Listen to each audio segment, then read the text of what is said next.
ሉዓላዊነት ተምሳሌት ኢትዮጵያ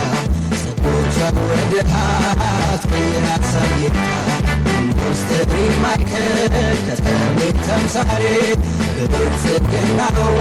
ውስጥ የተገኘ ውጤት ዓለም መድረክ ታፍራ ተከብራ እንድትታይ ተምሳሌት ኢትዮጵያ